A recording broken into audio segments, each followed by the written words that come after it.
welcome back to S's Kitchen, and today we're going to make Paneer Makhni. It is really nice and creamy dish, and it's just amazingly delicious. So we're starting off with putting some butter and oil in the pan. So we put butter and oil so it won't get burned. So once the butter and the oil is going to heat up, we're going to start add all the ingredients to this recipe. So let me show you what I have here to start the recipe with. Okay, so here we got some mixed raw spices. It's just a half stick of cinnamon and 2 to 3 cloves and some cumin, chopped onion, chopped ginger, garlic and green chili, and this is a tomato paste. So I've used just the normal tomato paste. It's not a puree, it's just tomato paste. So I'll start off the recipe with mixing and cooking all these things together, and once they're cooked, we're going to put it in a blender and make it into nice fine paste. Let's get started.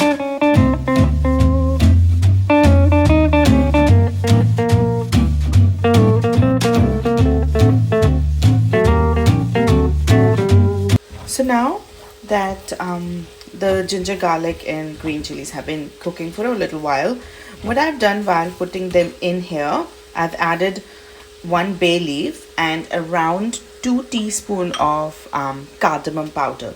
So I'm going to just add the onions at this stage and let them cook until they are brown.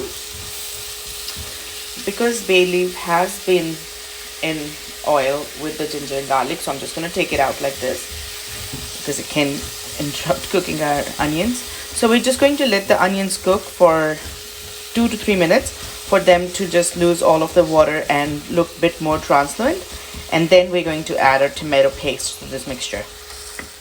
So now you can see it's been cooking for a while and it has changed the color as well.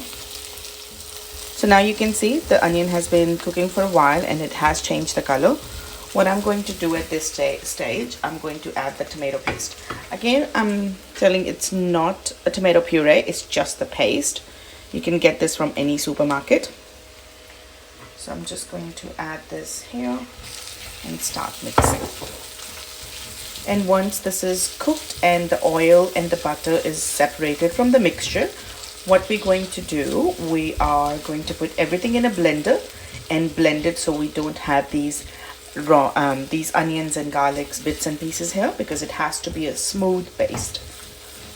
So we'll just let it cook. I'm going to, at this stage, I'm going to add a little bit of the water to get everything incorporated. So I'm just going to take the water in the same one because there was some paste left. And we will let this cook for a little while, and then we're going to blend it all together. So now that you can see it's all been cooked and we can see the oil has been separate from this mixture, at this stage I'm going to add some red chili, salt and a little bit of turmeric, not too much but a very little bit. So just give me a second. And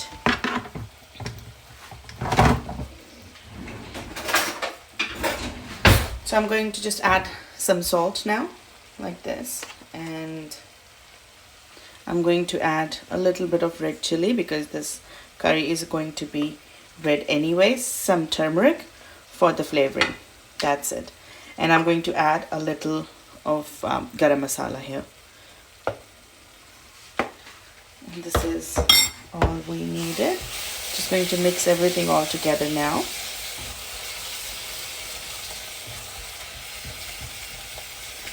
And what I'm going to do now, I'm going to put this in a blender and make it into a fine paste. So I'm just going to turn off my gas at the moment and let me get the blender. So I have added the paste in here with some water. So I'm just going to blend this. I've let the top open, sorry. And let's blend this now.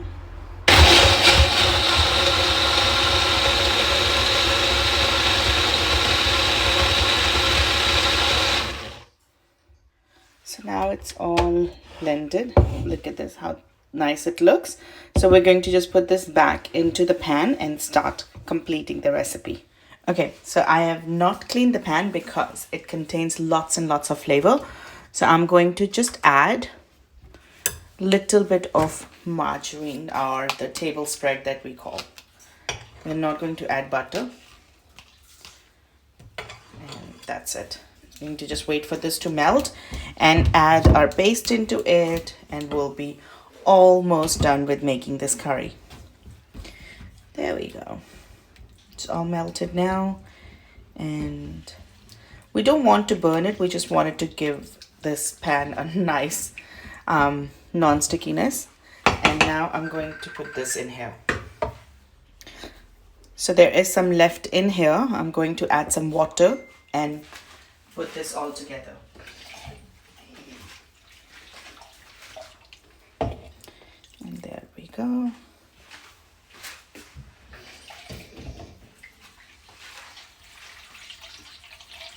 So make sure you get every bit and piece out of your grinder. There we go.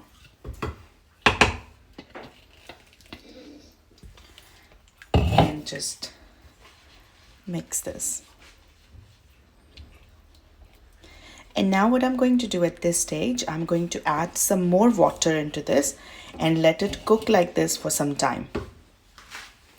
When I say we're going to cook it for some time, it's only going to be around 10 minutes, not more than that. So I've added some more water and we'll let it cook for a little bit. So now that it has been simmering for some time, I'm going to add cream to this. And this is the last ingredient we're going to add in this recipe. So I've added like a half cup cream, not too much. But now here comes the main ingredient, paneer, or as we know, cottage cheese, Indian cottage cheese. But yeah, I would like to call paneer only. So I'm going to get the paneer. I have cut them into pieces. I'm just going to put it in here. And this is where we have to leave the recipe on the minimum, less flame or minimum flame to cook it for some time so that paneer can absorb all of the flavors and it can get nice and thick. So this is almost done. I'm going to leave this on minimum flame for around 10 more minutes, and then we'll serve this with some roti. And I've already made a video about a flatbread, but I'll soon make another video how to make a roti, because it's not tricky, but it's very easy and simple to make. You can make your flatbreads at home every time you want to eat them. So I'm just going to leave this here for next 10 minutes and we'll be back. So now that we have the curry ready, let me show you. It's right here. So we have it ready. I'm just going to plate it now. I have these Rumali rotis, and honestly I haven't made them. They are the frozen ones, and I've just heated them up, and we're going to have this tonight for dinner. I'm going to put some curry in here.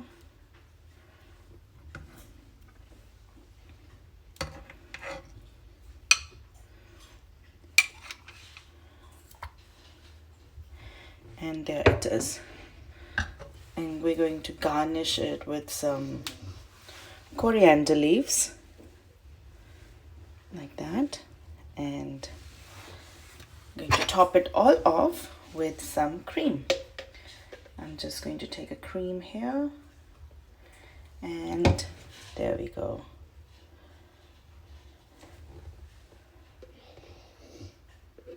And that's it. So please do give this recipe a try, and it's really, as I've shown you, it's really easy to make and it tastes delicious.